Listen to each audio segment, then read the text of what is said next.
chapitre 3, Daniel 3. Comment Shadrach, Meshach et Abednego, ça y est, c'était pas des, comme vous voyez, des juifs blancs, c'est des nègres. Il faut connaître l'histoire. Et à cela, ces hommes parmi les juifs, qui sont les juifs, adoraient et vénéraient Dieu. Nous voyons aussi, est-ce que toi, ce matin, tu as la dimension de la foi, ce qu'on appelle l'image de l'Éternel? Quelle est ton image? Et nous avons vu toute la nation. Et je me rappelle au temps du Covid, Dieu m'avait envoyé dans ce chapitre-là et à me dire, va lire ce chapitre. Et j'avais lu cela, cela a été filmé à Saint-François. Et on m'a même dû de prendre le vaccin. J'ai dit non, je ne peux pas adorer d'autres dieux que mon Dieu. Alléluia. Et j'ai vu même des chrétiens qui ont dit non, on doit obéir. Mais il y avait quelque chose. Quand tu pries par la foi, Dieu peut te répondre par la foi. Mais si tu pries par la chair, l'autre Dieu va te répondre par la chair. L'idolâtre est celui qu'on connaît. Quand ceux qui adoraient d'autres dieux, qui priaient sous d'autres dieux, quand nous lisons Daniel 3, chapitre 3, Shadrach, Abednego, les trois, et Meshach savaient qu'il y avait Dieu. Ils avaient cette puissance de la foi. Maintenant on vous dit, prosternez-vous. Et quand vous lisez, et on lit cette partie-là, on comprend tout de suite que Dieu annonce déjà, il y aura un gouvernement unique. Le statut d'ordre qui a été érigé, préparez-vous. Il y aura un gouvernement unique qui fera des miracles et des prodiges. Et beaucoup de chrétiens viendront à se prosterner. Là, Dieu est en train de vous préparer. Préparer à cette venue, à celui qui va venir. L'époux dans l'église, le feu dans l'église, cette lumière dans l'église, un seul gouvernement. Et à ce jour-là, je priais. On avait vraiment forcé le peuple. Combien qui sont morts aujourd'hui, les enfants de l'Éternel? Combien parmi vous qui ont perdu plein d'heures? Il y a 1000 morts ou 1300 morts en Guadeloupe. Et sans compter dans le monde entier. Et des chrétiens. Premier qui a été frappé, ça a été l'Église. Car l'Église, il y a trop de fausses doctrines. Il y en a qui n'adorent pas réellement l'Éternel. C'est ça, la puissance de la foi. La dimension, c'est de croire qu'il y a celui qui est là et que tu dois obéir seulement à Dieu. Combien qui sont morts? Car ils ne croyaient pas par la foi l'Esprit de Dieu. Pourquoi ton mort? Quelle est ta dimension? Es-tu à l'image de Dieu? C'est là, c'est cette relation. Quand nous lisons sous les trois Hébreux, les trois qui ont été choisis, comment ils ont été bousculés, comment ils ont été vraiment oppressés, ils n'ont jamais cédé. Quand on lit Shadrach, Meshach et Abednego, voici ce qu'il dit. Leur fut irrité, furieux. Il donna l'ordre de détruire, de les tuer. On peut donner l'ordre à te tuer. On peut donner l'ordre à vouloir te mettre en prison. On peut donner l'ordre à saisir ce que tu as. On peut donner l'ordre à te dire, ne va pas à l'église. Car cette église-là ou l'église ne peut rien faire pour toi. On peut donner l'ordre à vouloir te dire que voici, si tu ne t'adores pas, tu ne te prosternes pas devant moi, je ne peux pas te payer ce qu'on appelle la puissance même de Satan, la prostitution. prostitution. Alléluia. Il faut comprendre. On peut donner cet ordre à te dire, non, fais attention, ne crois pas dans la parole de Dieu. Qu'est-ce qu'il te dit dans le livre de Jean? Quoi? En lisant ce passage, nous voyons Shadrach et Meshach et Abednego croyaient, et il te dit, ne te trouble point, crois en Dieu et crois en moi. Le moi qu'il parle, il parlait de Jésus-Christ. Jésus-Christ parle de lui, il te dit de quoi? Mais Shadrach, Meshach et Abednego avaient la puissance de la foi. La puissance de la foi, cela, c'est la solution de la faiblesse de l'Esprit de Dieu. La faiblesse, car c'est dans la faiblesse s'accomplit sa puissance. Alléluia! C'est là où tu es sauvé. C'est où tu vas être sauvé, femme. C'est où tu vas être sauvé, homme. C'est dans la faiblesse. En te prosternant, en appelant seulement, en criant seulement, et en disant que moi je n'existe pas, et que Dieu va te répondre. La puissance de la foi, c'est cette assurance que tu as dans celui que tu ne vois pas. Et chaque parole, chaque verset, chaque chapitre, c'est Dieu lui-même. Et te répond, persévère, persévère. C'est la persévérance, car Shadrach, Meshach et Abednego ont persévéré dans la foi. Ils ont persévéré. Reprenons le verset. Quand il fut irrité, leur fut irrité à les jeter dans la fournaise. Mais il y avait quelque chose. Il y avait quelque chose. Continuons à se relire. Il y avait quelque chose qui était là. Oui. Écoutez.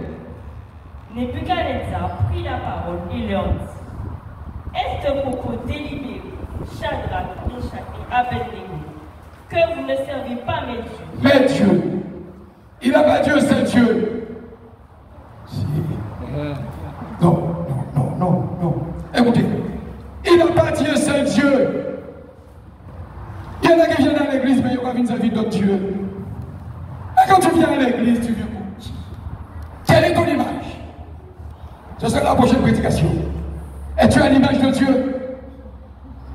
Si tu as l'image de Dieu, la Bible qui est ouverte entre les mains, c'est l'image de Dieu.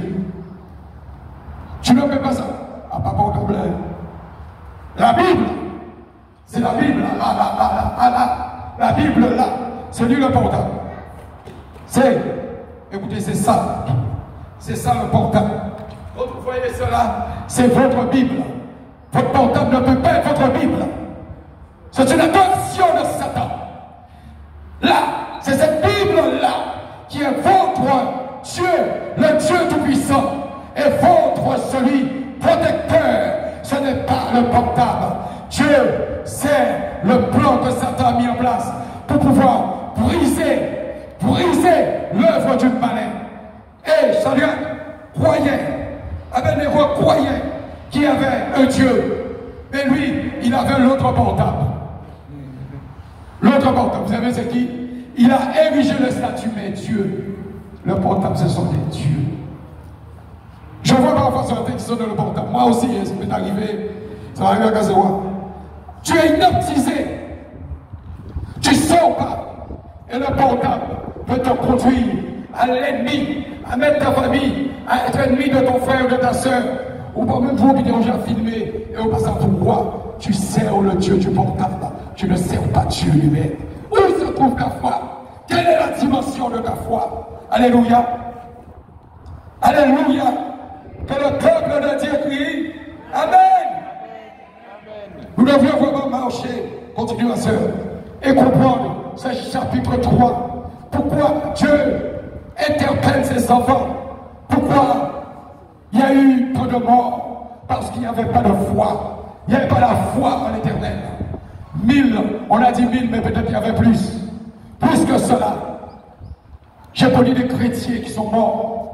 Non, à Hypopitch, là, même des pasteurs. Ils restent.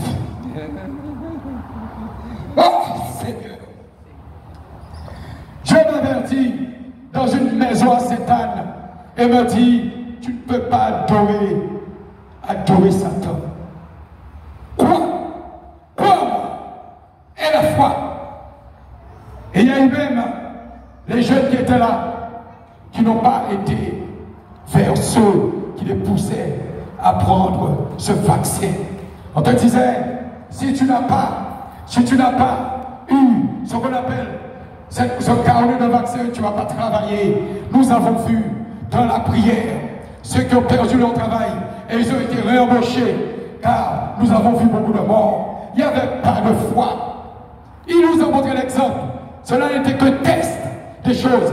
Toi, tu as pris ce vaccin. Peut-être à cette époque-là, tu n'avais pas le grand bouclier qui était la foi. Le grand bouclier, c'est Jésus-Christ de Nazareth. Le grand bouclier, c'est le Dieu Tout-Puissant. Le grand bouclier, c'est l'Esprit de l'Éternel. Le grand bouclier, c'est les flèches qui veulent t'atteindre. Mais à celui qui se met devant toi, c'est lui le grand bouclier. Et un autre témoignage, la sœur qui avait vu à cette époque-là, à ce moment-là, je suis sous la croix, crucifié, les yeux pleins de sang, et il y avait devant moi un homme qui est venu, très grand de taille, mais c'était Jésus-Christ de Nazareth, car moi j'avais la foi. Quand Abednego, Général et tout ça, ils avaient la foi, mais il y avait une solution. Il y avait une solution. Vas-y ma soeur. Et la solution était là. La solution est là pour toi, ma soeur à terre. Tu dis que tu as tout perdu. Mon fils est perdu. Tu pleures. C'est pas toi qui prie. Si tu appelles, il y a le servitude. Plusieurs servitudes. Élie était quoi? Il s'est senti seul. Et quand il est parti, il a dit on a tué tous les prophètes. Mais il ne connaissait pas le plan de Dieu. Il y avait 7000 prophètes qui étaient cachés. Élie a été quoi? Il a appelé. Et c'est Dieu lui-même qui est intervenu pour Élie. A parlé pour Élie. Mais toi, ne parle pas.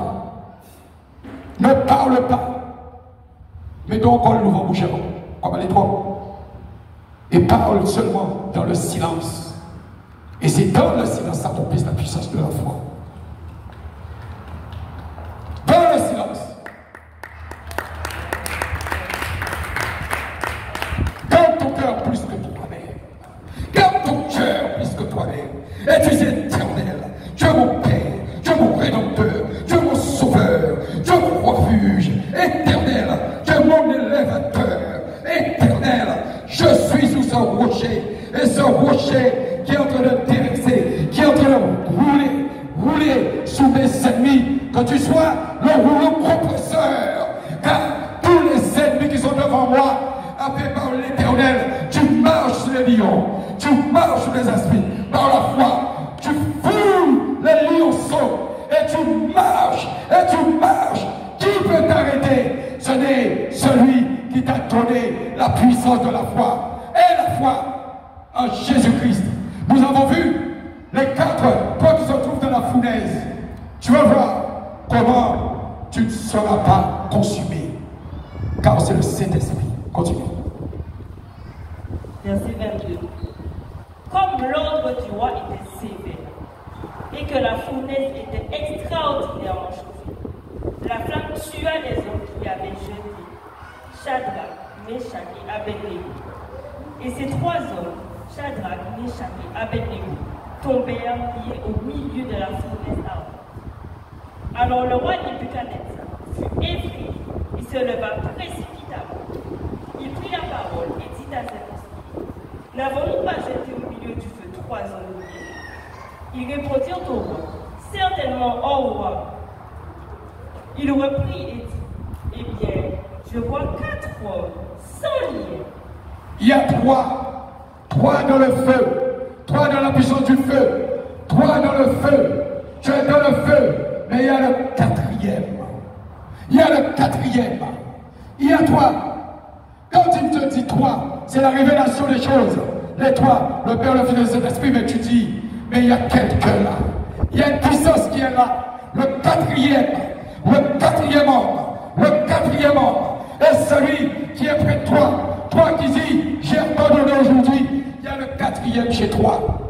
Le 4e, il est là. Et c'est là que personne ne va comprendre. Car c'est une assurance. Chacun, mais chacun appelle Néo avait l'assurance. Tu es persécuté. Tu pleures dans un coin. Tu n'es pas seul. Tu es persécuté. Tu es outragé. Il y a le grand bouclier qui est là. La foi, c'est l'assurance de l'existence, de la puissance de Dieu. Alléluia. C'est ça. Pourquoi que Dieu te dit, espère seulement. Vas-y. 4 hommes sans lien qui marchent au milieu du feu et qui n'ont point de mal. Et la figure du quatrième ressemble à celle de fils des dieux. Ensuite, Nebuchadnezzar s'approcha de l'entrée de la fournaise ardente. Et prenant la parole, il dit, Shadrach, Meshach et Abednego, serviteurs du Dieu suprême. Serviteurs du Dieu suprême. Il ne faut pas comprendre ce que Dieu va faire pour toi. Il te dit, mais quel est son Dieu? Ils vont obéir à la voix. Et qu'est-ce qu'il a dit le roi? Vous devriez obéir. Vas-y. Sortez et venez. Et Shadrach, Meshach et Abednego sortirent du milieu du feu. Les satrapes, les intendants, les gouverneurs et les conseillers du roi s'assemblèrent. Ils virent que le feu n'avait eu aucun pouvoir. Le feu ne peut pas avoir de pouvoir, car toi-même tu es le feu. Comment tu penses que le feu peut te détruire? Toi-même tu es le feu. Tu es le feu. Tu es le feu qui représente le feu de la puissance. Le feu qui ne se consume point. Ils ne peuvent pas te détruire, car Dieu est avec toi. Ils ne peuvent pas te détruire, car Dieu, la solution, le quatrième est là pour toi. Qui peut te détruire ce matin? Qui peut détruire ton projet? Qui peut détruire ce que tu as demandé à l'Éternel? Il est là, le quatrième homme. La puissance. Le Dieu tout-puissant. Dans le feu. Un feu qui consume. Mais toi aussi, tu es le feu. Si tu es le feu, tu ne peux pas être consumé par un feu qui est visible sur la terre. Un feu de terre. Mais tu seras après consumé par ce feu-là, car tu es le feu du ciel, le feu du Saint-Esprit. Alléluia. C'est cela que Dieu vraiment a voulu vous donner. La foi ne se représente pas seulement avec notre Père, et je suis là. Dieu veut vraiment conduire chacun de vous à avoir l'assurance, le quatrième homme, Jésus-Christ de Nazareth. Et cette assurance, vous allez voir comment Dieu peut vous aider. L'assurance de l'Éternel, c'est la démonstration de ce qu'on ne voit pas. L'assurance de Dieu, c'est de pouvoir aussi sauver chacun de ses enfants. L'assurance, car en nous, ne devrions pas seulement prier, mais rechercher la dimension de la foi. Et la plus bonne dimension, c'est la présence de Jésus-Christ de Nazareth.